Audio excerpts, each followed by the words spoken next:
Hello and welcome to a Smurpy video, and today we are finally looking at the House of X Wave, or Powers of X Wave in the UK. And thank you to Comics and Cartels for being brilliant as always in supplying me with the figures that I love to buy.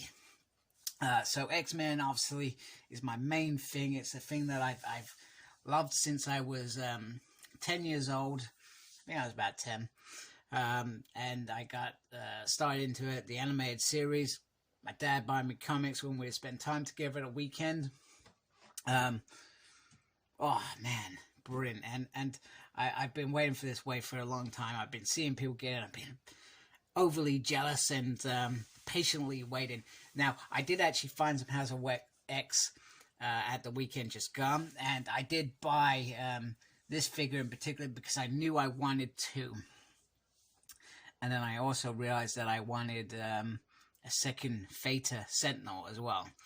So pretty much I'm going to have a couple of Sentinels and Moira as well. I think Moira is a figure that I think I've got to have two of as well. Which is fine. I don't usually do that, but with this wave I felt like I needed to. So here we have Karima, who is a Mega Sentinel. In the Powers of X series, harnessing the power of enhanced sensors, flight, and nanite regeneration, the Omega Sentinel dispatches enemies with ease. Down here are all the figures that you can collect. Now Wolverine is the only figure in this wave that doesn't come with a build a figure piece for Theta. So I'm going to go get her out of her packaging.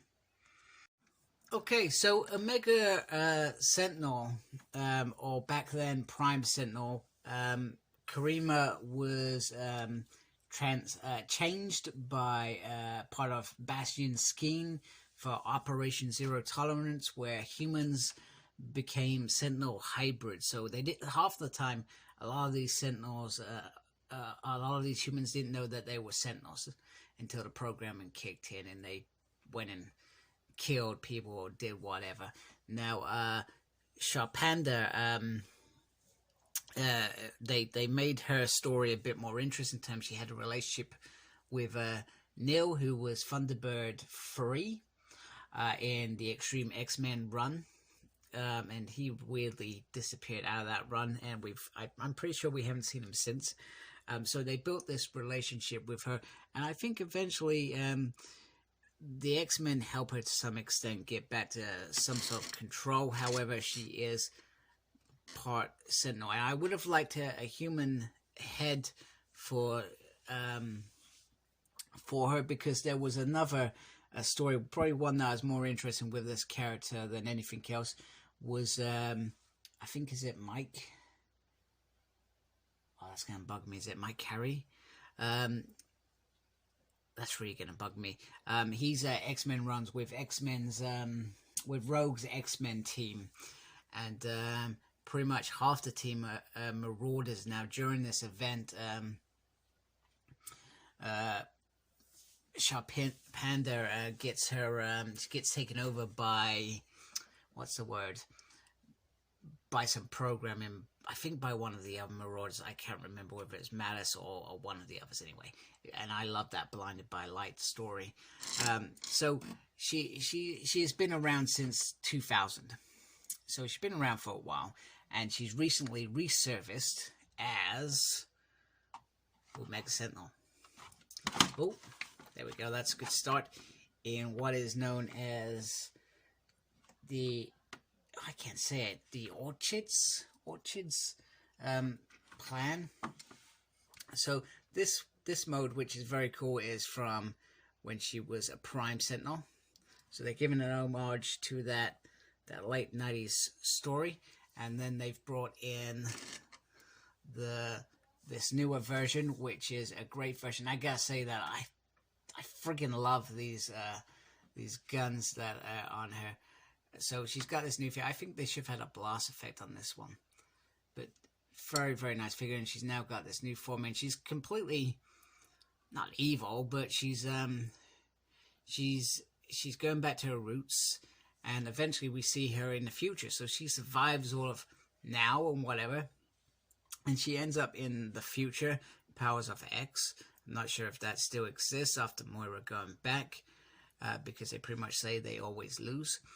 And she is certainly delivering with Nimrod. And if you remember Nimrod actually becomes a Bastion, if that makes sense.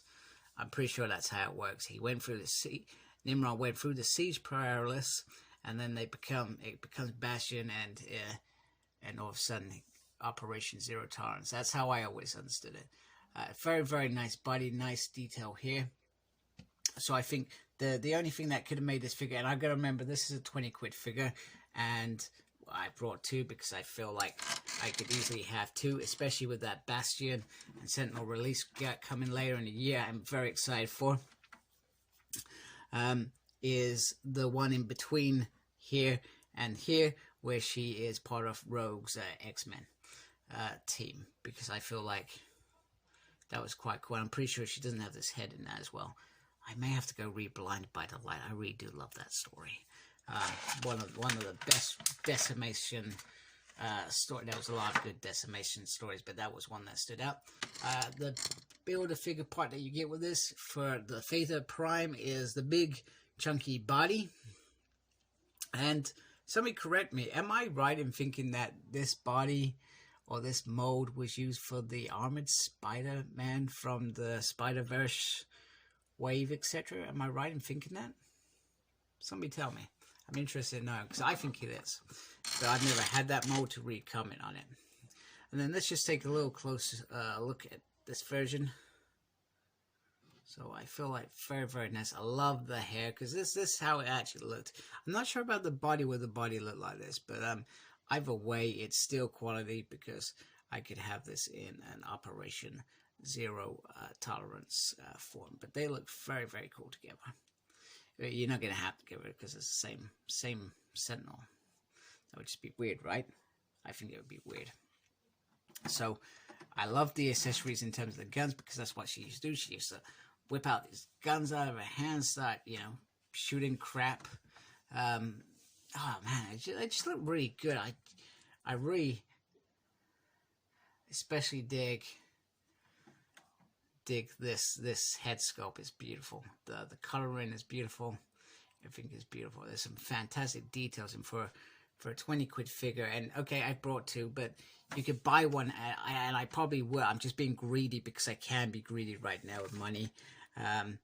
But I would have settled for just one of these in my collection. I feel like it would just work fantastically. So some fantastic paint apps on here, some fantastic accessories, and the fact that the Omega comes with a big chunk of this builder figure. Even if you weren't interested in the figure, they've made a good move in terms of selling it, because even if you want to build a figure, you got to buy this figure. So they've sold this figure regardless of whether you're interested in the figure. So you got to give Hasbro kudos for that, because this figure, and unless you're a die-hard X fan, you would overlook it as a collector. You would probably go for Cyclops, or Jean Grey, or Professor X, or Wolverine, or Magnet, any one of those other guys. This isn't the weakest figure in here, by the way.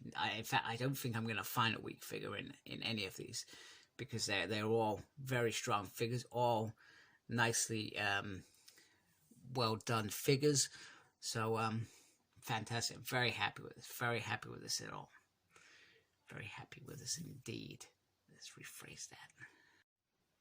And here she is with the rest of my Nimrods, because the future her is certainly going to destroy the X-Men. And they look awesome together.